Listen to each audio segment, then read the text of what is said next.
morning, we set off to spend a couple of weeks sailing right around Lombok until disaster strikes.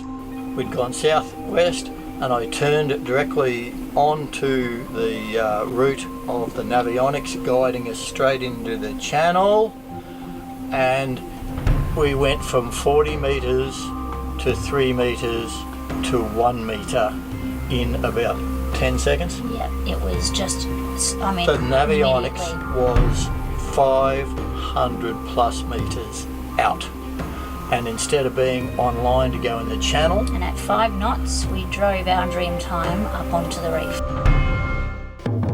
This is Indonesia, Australia's near neighbour, yet with many parts that feel as remote as anywhere on Earth. This nation of over 17,000 islands, a melting pot of 1,300 distinct ethnic groups and cultures, is where we plan to explore.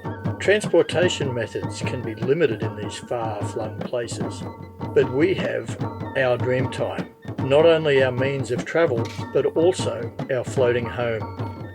We invite you to sail along with us on our 41-year-old ketch as we set out on an adventure of a lifetime. Welcome to Season 4, Dreamtime in Indonesia.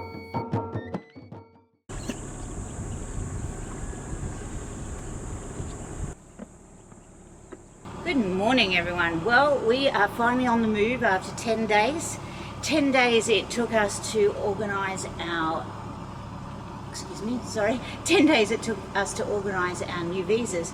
Not because Indonesia is hard to deal with at all, it's we had to wait for our sponsor's letter to arrive, which has to be the actual original. So it had to be posted, and then we had to go into Imigrasi, and Imigrasi took 5 working days to process our visa. And look, 5 working days isn't all that difficult when you're sitting in a beautiful spot such as Medana Bay Marina. We've had a lovely stay. Lombok has been beautiful. We have done some amazing things. We've had, trips inland to the volcano, to the waterfalls, to the wildlife park, which was spectacular.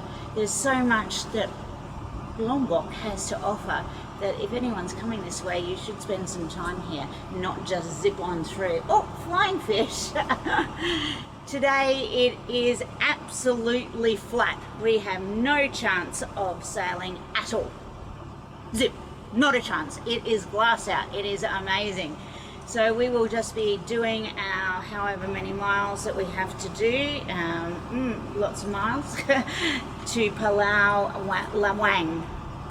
Lawang, which is on the east coast of Lombok. Yep, we're heading back the way we came. How crazy are we? No, we're heading back that way because we have Linda and Anthony still on board, and we want to show them some of the beautiful sights that we saw along the way. And then we're going to circumnavigate Lombok. We're going to go down the southern side of Lombok. We're going to go to all these hot surf spots, not because we're surfers, but because they do say it is a beautiful part of the world. So why not look at something nice? So we'll be heading around. We've got to get back to about the 27th of this month so that Linda and Anthony can catch a ferry and get back to Denpasar and catch their flight home. It will be very sad for them to leave. It will be 2 months then that they've been with us. 2 months, it's flown. Gilligan's back on duty.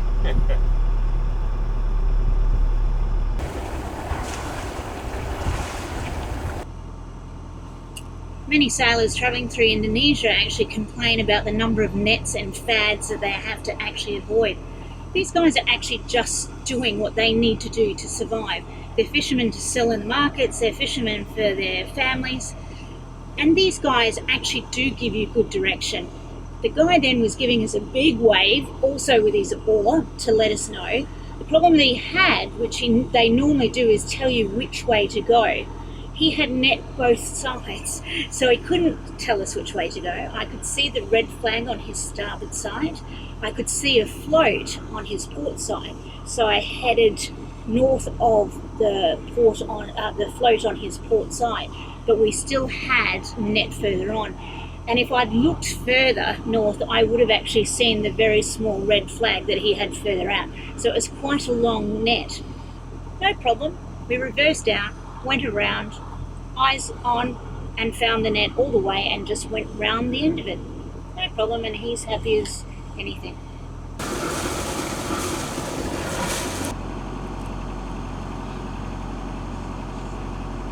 With zero wind and the engine droning away over flat seas, there's no better time for those off watch to chill out with a book, or, in Karen's case, get some editing done.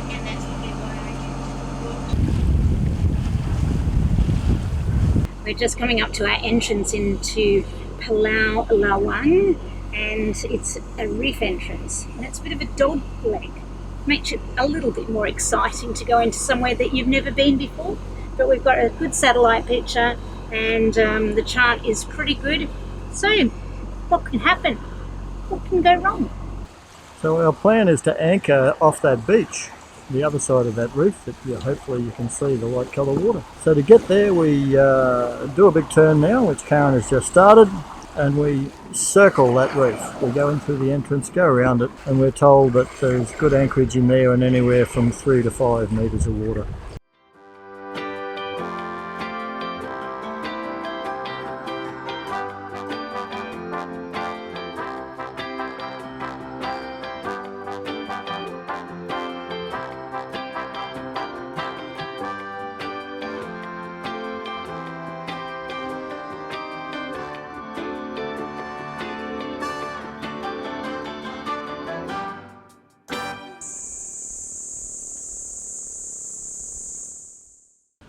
Well, it's 10:30 at night, sitting up in the cockpit. We've anchored up at Pulau Lawang, and in the pilot guide and other cruiser reports, it's listed as a good little secure anchorage, anchoring about 3 to 5 metres, good holding mud, all of those stories. And we're sitting here at the moment on a lee shore with 20 plus knots of wind blowing. The four forecast models range between 2 and 6 knots. And I'm looking at the gauge now at 22. We've got a reef and then the island behind us. The reef is probably only about 10 metres behind the stern at the moment. So it's just one of these uncomfortable little spots. I mean, there's no sea state, we're nice and flat. It's just that the wind's howling. We're stretched back on our chain. Can't really put any more out because, as I say, we've got a reef only about 10 metres behind us. So we're hoping that this unforecast wind just fades away and disappears. Otherwise, we're probably going to be sitting with an anchor watch for the night because we just haven't got much wiggle room here. It's a narrow, winding entrance through the reefs, so it's not as if we can, we could follow our track out in the dark, but then we've got to find somewhere else to anchor anyway. So we're here. This will be it. These are the sort of things that happen when you're cruising that you don't plan for, and you certainly don't wish for. We expected a nice night's sleep in a calm, flat water anchorage tonight, but it might be a late one. We did end up taking shifts on anchor watch through the night, and as the first pre-dawn light arrived, it was clear our stern was actually hanging over the edge of the reef, and the tide was still continuing to drop. There was very much time to get out of Dodge as soon as possible. We didn't expect the wind that we had last night at all.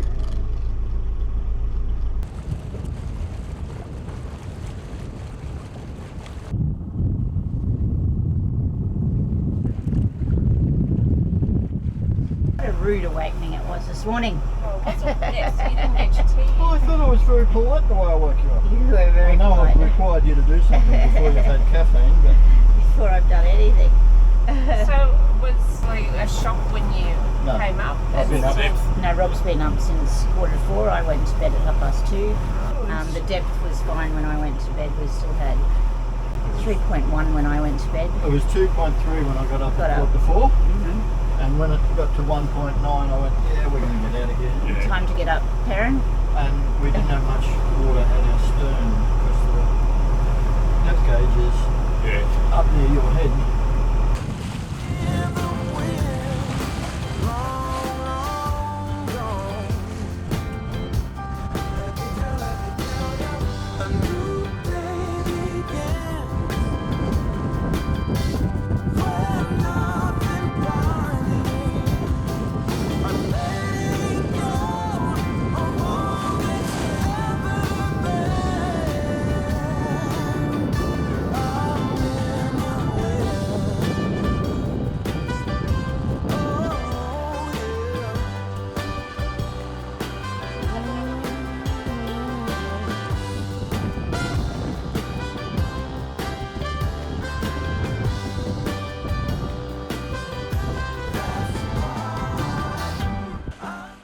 how quickly things change. After 3 hours of incredible sailing and getting speeds of 7, 8 and over 9 knots, Karen handed over the watch to me, and literally 10 minutes later we've sailed into the wind shadow of the big island of Sumbawa with its volcanoes and everything. The wind has dropped out to like 1 or 2 knots. The sea's gone flat. The headsail's been rolled away. The main's now centered. The engine's on, and we're just chugging along the last hour into our anchorage. But it was like somebody turned off the switch. The wind just stopped and the sea went flat. I think Karen was setting me up.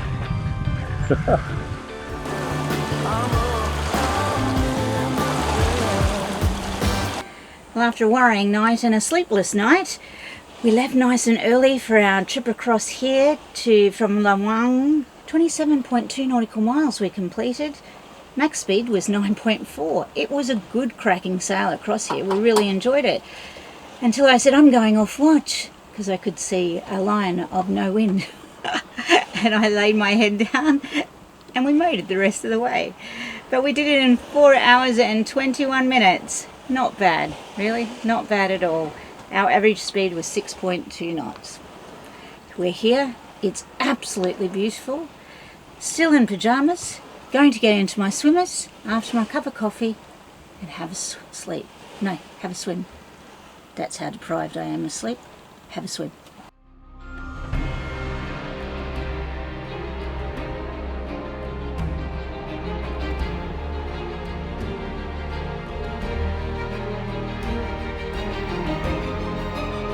Anthony and Linda straight into the water, and you know, they were having a great swim, and they swam to the beach, had a nice walk along the beach, and then the wind turned southwest again.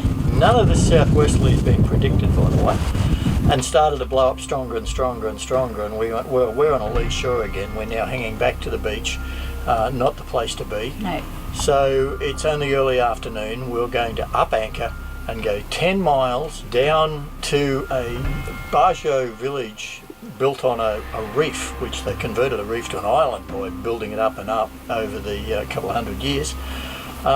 Great protection inside the reef, so we went, we'll be protected from every direction in there. Let's get down we're there. sick of these southwesterlies, let's go. So, of course, the direction we had to go was southwest. And we had current against us. Yeah, we had current against us, we had wind against us. Then the overcast became spreading across the sky, and we thought, thunderstorms. this isn't looking nice. like flash. Now, going into the reef area, I'd done as we normally do and use our SAS Planet satellite program to have a look at all the reefs and everything.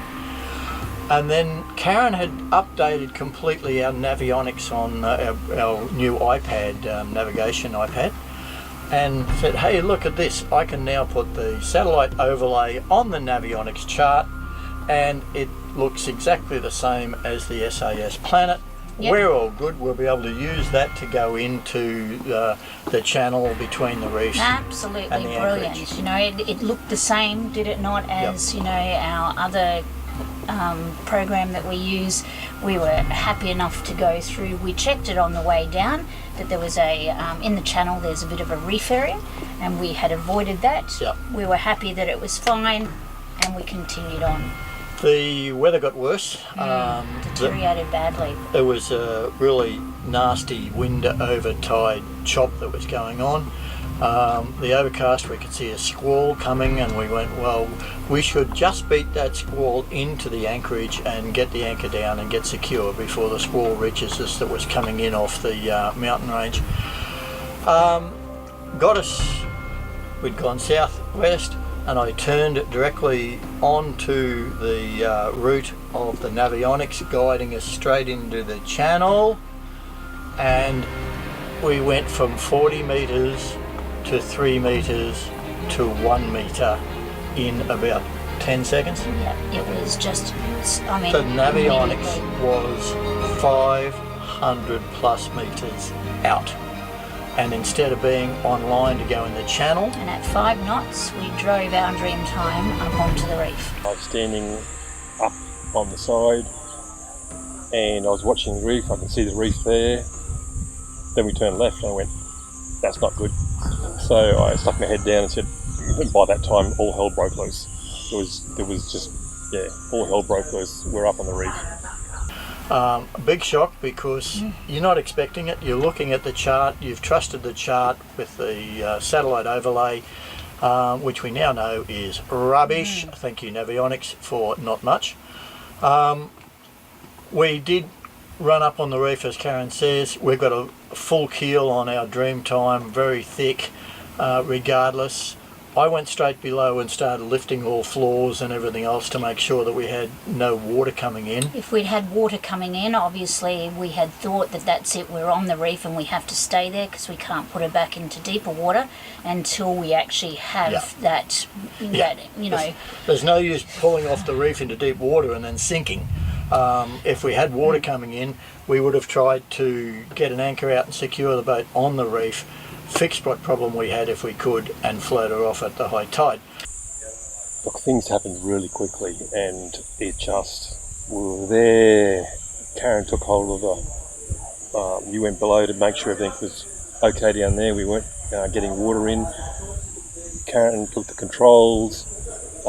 I'm still looking out the side, seeing how on the reef we were, and she's just put into full noise backwards, and it's just over a couple of waves and it's just backed off, and I'm going, oh my god. That was a sense of relief, but it was chaos. It was I felt for you guys. It was a tough moment.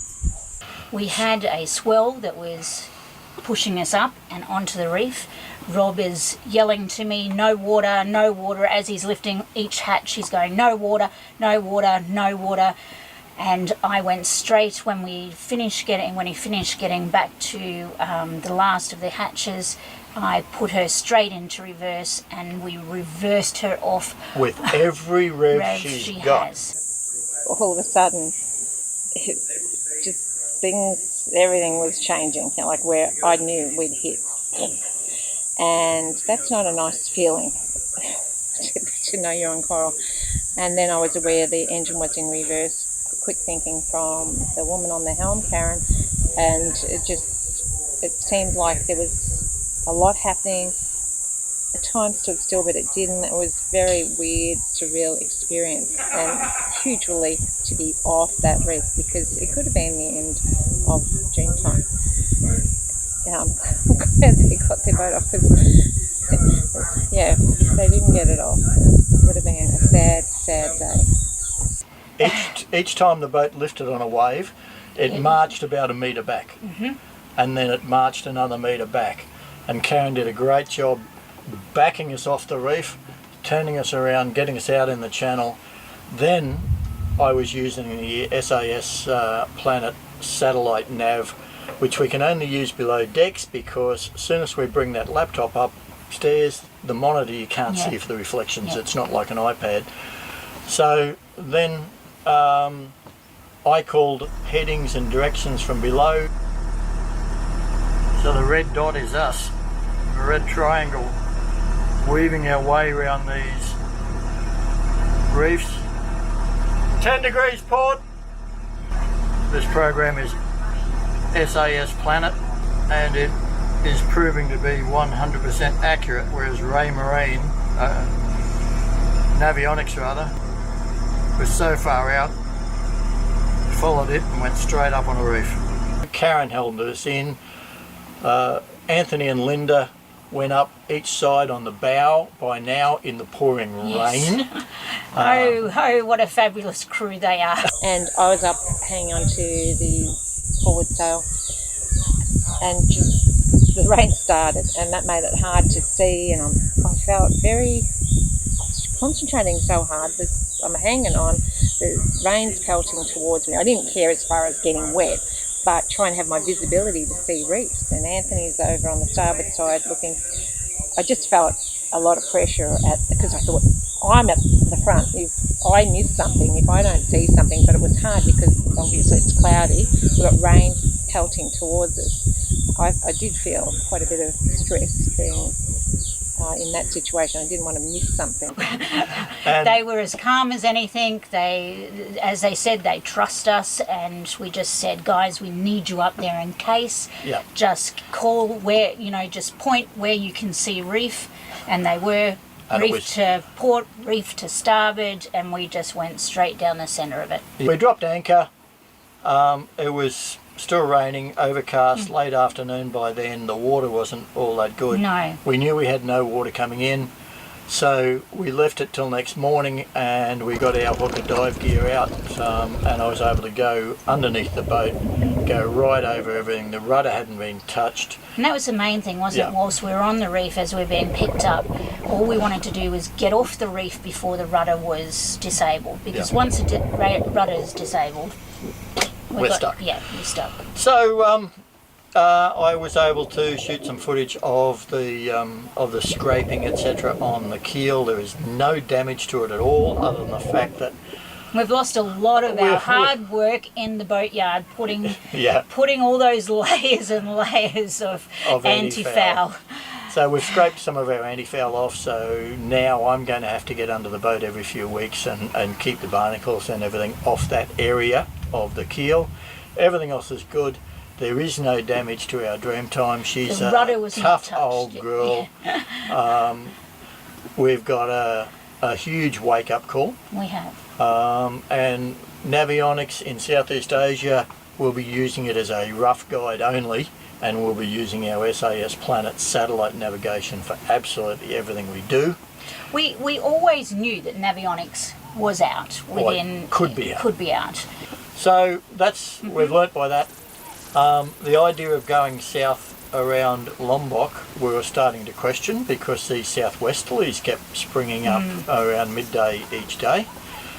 So we did another hop a few miles to where we could just come round a headland and enter the strait to go south, or we could enter the strait to come back north.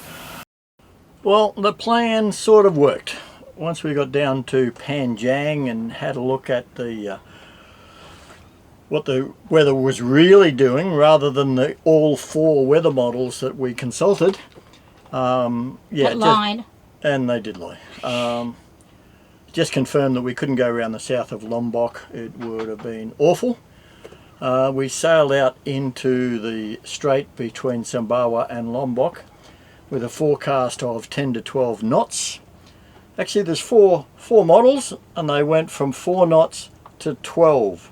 12 was the highest.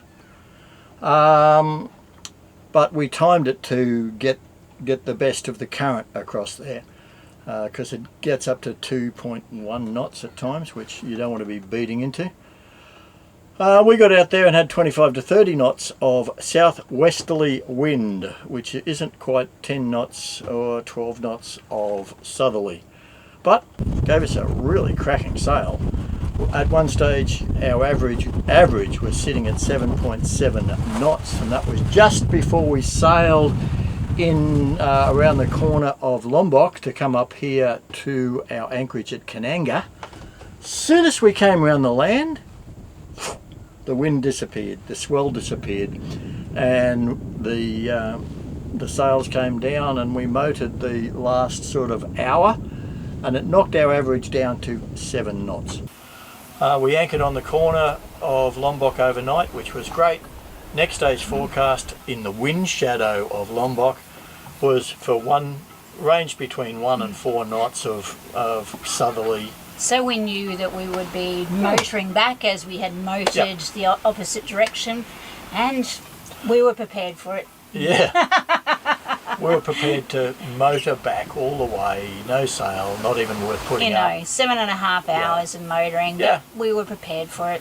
We came around the northernmost point of the island, and as we headed west and then sort of west-southwest, the wind built from 5 knots to 10 knots to 15 knots to 20 knots to 25 knots on the nose, and stayed absolutely on the nose with a current with us. So once again, we've got the wind working against the current, the waves standing up short. Yeah. And we were doing 1.9 knots for hours. We were sliding backwards at some stages. Yeah. I was on the helm going, oh, seriously, we're now getting in at midnight. Like, how can we be going so far backwards? So we bashed our way back. We got in here to Medana Bay on Sunday. Picked up a mooring. We picked up the mooring first, and then we cracked a beer and said, our 5 days of paradise turned to 5 days of hell. So that's what happens. We are sitting here in the lovely shelter of Medana Bay, not in a hurry to go anywhere. No. You may hear some rumbles of thunder in the background. It is the change of season. The wet season is just beginning. So we're just going to let the weather settle for a little bit, catch up on some boat work, catch up on some editing, catch up on some reading and relaxing. And we had to sort of work out exactly how we were going to present this, because to let you know that we screwed up and we sailed our Dreamtime onto a reef. We didn't want to just go, we've sailed onto a reef and not be able to tell you the aftermath of it. So until we'd actually looked at the boat, and Rob's now gone down in other clearer water here at Medana Bay, and we're quite happy, everything's good. We're really not concerned about the boat at all. If we we would have got her hauled out here. The reality is this is one of the only places in Indonesia where you can haul your boat out and put it in a boatyard and do any work and make any repairs. So for us it was important to get back here to make sure that we, if we did have any problems that arose in the couple of days after, because you just never know, we were here ready to go up, but we're fine. So our Dreamtime is fine. We are fine. Everything is fine except the weather, but that's okay. It's just thunderstorms in the afternoon. Visiting the Bajau village was fantastic. We had a great time. We went straight on to tell you about the next anchorage, but the Bajau village was absolutely wonderful. The people we were able to just spend a day wandering around the village, which is only about half a mile by half a mile. But it's really densely populated, and it's beautiful. Just see how friendly they were, and they live close together.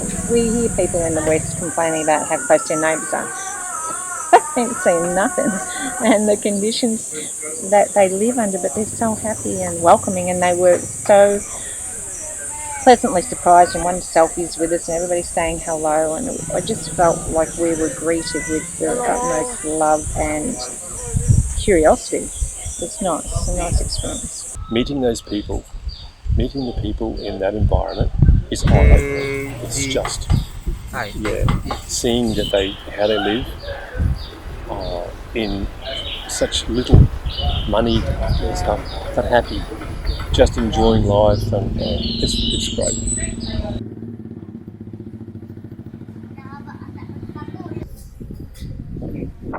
Down on the seafront, which probably isn't hard when you're on a Bajau village because they're surrounded by water, but there's an actual causeway across to the mainland which the government actually built so that the children could go to the school across the causeway.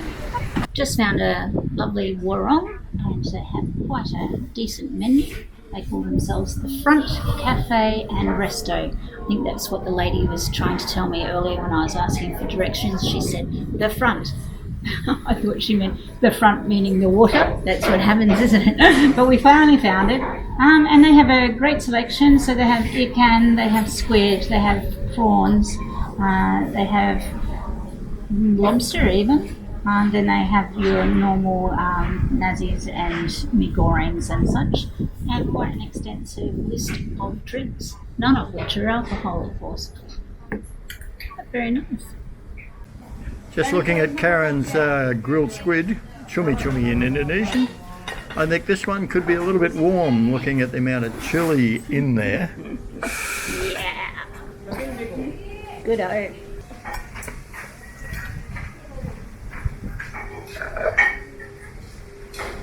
Oh, it's good. It's real good. It's got the crispy prawns. Undang. What's your opinion? They're crispy.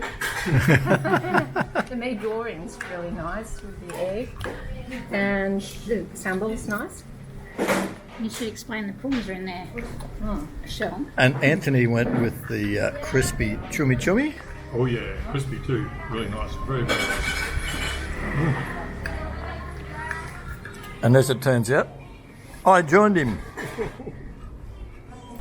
Lunch at the front. All of that food we just had in Australian dollars was $33, and we are absolutely full. It's incredibly good food. If you're ever in this little part of the world, this is where you go for lunch.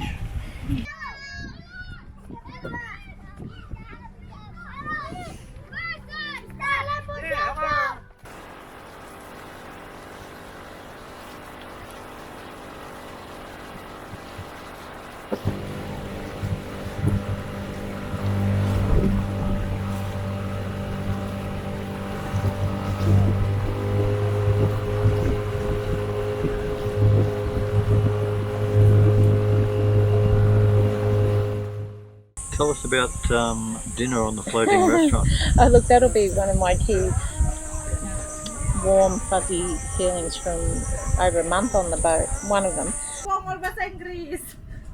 Beautiful. So I have chumi bakar. Ketchup, the same as I had for lunch. So I've had to have it again at a different restaurant. This is a floating restaurant. How cool is this? To be sitting on a traditional platform out in the middle of the reef system, eating chumi that has come from the waters around us. So very cool. What have you got, Anthony? Same as you. Very, very nice. But the highlight was the women coming over who didn't speak English, plopping themselves down beside us. I hear people talk about personal space. The woman next to me, it was just like rubbing up against me. She was putting her hand behind me. She just wanted to be up close and personal. And they were all around the table. And then I suggested, we knew there was karaoke, and I suggested karaoke. Other people in our group were not so happy about the idea of karaoke. Somebody put the music on, and then there was dancing. I realised I've missed my dancing, and here I am dancing with women who we didn't speak the same language, but we found a common language of laughter and of dance. It was very, very memorable, a lot of fun, and I think they let down, the women who did dance, a lot of their inhibitions and just got into it.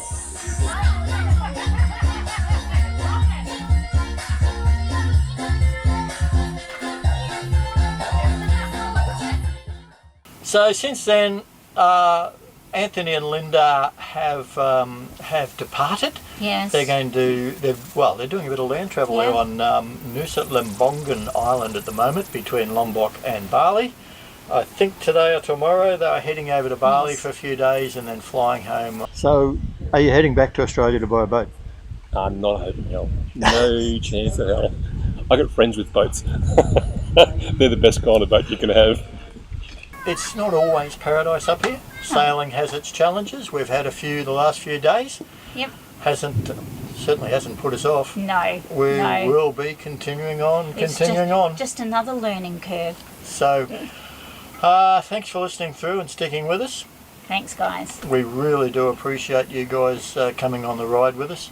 Yeah, you're the ones that we can pour our heart out to and tell you about this.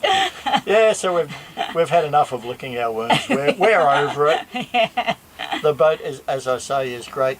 We're getting a little bit of canvas work done to make a cover over the deck and bow for the coming wet weather. Mm-hmm. We should have that week after next. Yes, we will. And we'll give you a good look at that once we mount it up. Yep.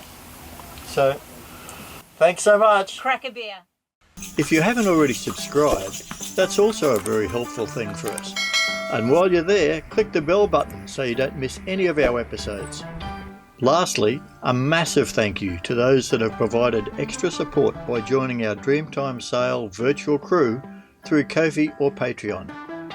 You're the guys and girls who float our boat and keep us motivated.